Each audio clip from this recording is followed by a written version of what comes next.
After one has flipped their instructional routines to be more of an 80-20 format, as a 21st century teacher and educator, we need to really make some intentional decisions around the technologies that we bring into the classroom.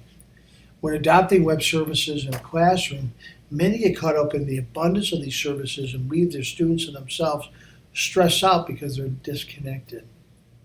When deciding on the types of technologies such as hardware, software, and web services, we should always ask ourselves some key questions. Does this particular device or service allow us to reach our instructional objective and also our students' learning objective? For example, does this piece of software or device allow me to spend more time with my students? Does it allow us to collaborate more quickly? Does it allow us to have our learning be more visible? Does it allow us to correct our mistakes more quickly? And as a student, does this software give me immediate feedback so that I can learn more quickly? Can I collaborate with other students on projects and so forth? What we have to consider is the learning and instructional outcomes first before we adopt the technology. When working with today's technologies, it's best to work in a general decision-making framework such as learning and organizational objectives for selecting a device, app, specific program, or software. Always keep in mind that technologies are just tools that we use today, but the purpose of why we use them rarely changes. Technologies change so rapidly, what is chosen today probably will not be around 5 years later. Harvard in their research has stated many times that educators make the mistake of placing technology first rather than establishing the purpose around the technology. When thinking about using a piece of technology within your instructional routines, you have to clearly identify the objectives around it. In other words, how does this program or technology assist my students with the understanding and learning? How does it improve my teaching so that I'm more aligned to the research out there? Right now, let's do a quick exercise on how we want to think about implementing a technology such as Google Groups. So Google Groups is an online discussion board that you can use in a classroom. So the questions you want to ask is, do you want to provide students immediate feedback in a group? Do you want students to have better review opportunities with one another? Do you want to encourage thought and dialogue, and why is that important? Going further, does the learning research support a more collaborative environment? Does the proposed technology allow for more collaboration that is conducive to a single classroom environment? Is it good to give students immediate feedback? Is it good to extend students' thoughts and dialogue?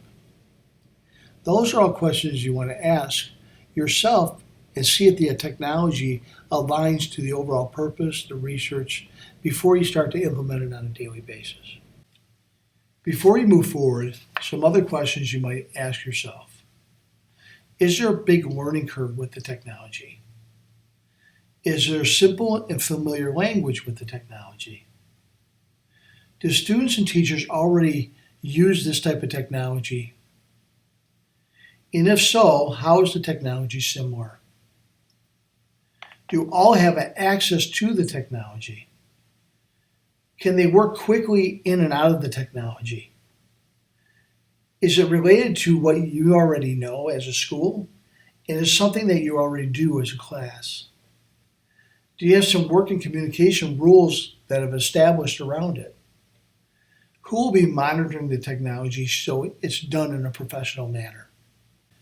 When you're flipping your classroom, we always recommend that you become very solid at 80-20 in structuring your classroom so that you're more process-driven. When you're adding the technology tools, and especially with web video, there's all kinds of videos that are out there. In 2010, that wasn't always the case, but now in 2020, there's abundance of web videos done by amazing teachers out there that you can implement into your classroom, and it aligns exactly to your classroom practice. But one case you just can't find the right one.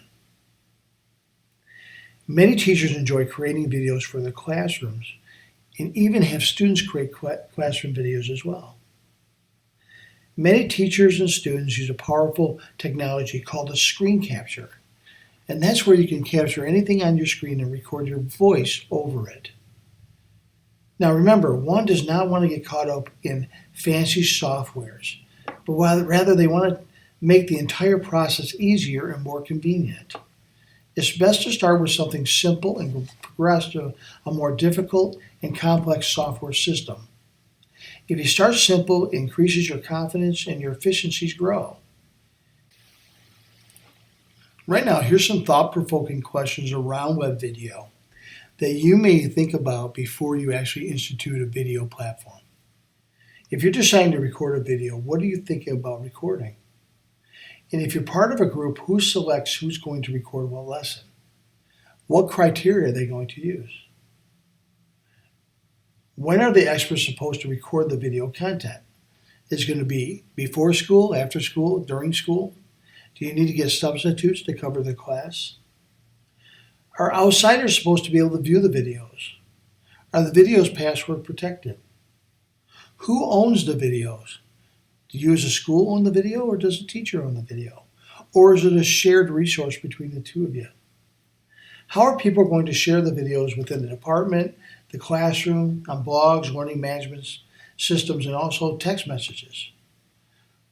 How is the video and the staff's digital flipped content going to be approved for public viewing? Who's evaluating the video content? And who's going to change the content? These are all questions that you need to ask yourselves when you start entering into the video making world. All these things have come up in our questions about having to get to know ourselves better and our system better. And so we hope that these questions allow you to kind of vet out the process so you can move more quickly and start to use video as a successful tool in your school. When creating a screen capture video, it's a really good idea to storyboard or lay out your video message first. This technique allows you to transition well and seamlessly move through your content. It also gives the learner a better overall experience. Also giving a learner a great experience is doing the video with somebody else. If you're really nervous about doing videos, it's always good to do it with somebody else so you have more of a conversation going back and forth. Someone can ask the question and someone can answer the question. And you seamlessly go through the content going back and forth. And a lot of times you don't even realize you're on video. These are just some helpful tips when creating videos. One, you want to have an easy software to use. And two, you want to set up yourself for success. One of the most effective ways for doing collaborative work is posting to a discussion board, such as Google Groups. These online discussion forum boards allow a teacher and a student to contribute to the conversation by using an online comment stream. Students who normally are quiet in class love the discussion forum because they found we're able to follow the conversation. They're able to contribute without feeling like they're going to be ridiculed. One of the things that we found, the discussion forum opened it up so the entire class could actually have a productive conversation. And we could record that conversation as a teacher so that we could see if there's any misconceptions. And that conversation could go on not only in class but outside of class for any students who are absent. We encourage you to use a discussion board. It allows you to open up the conversation in your classroom.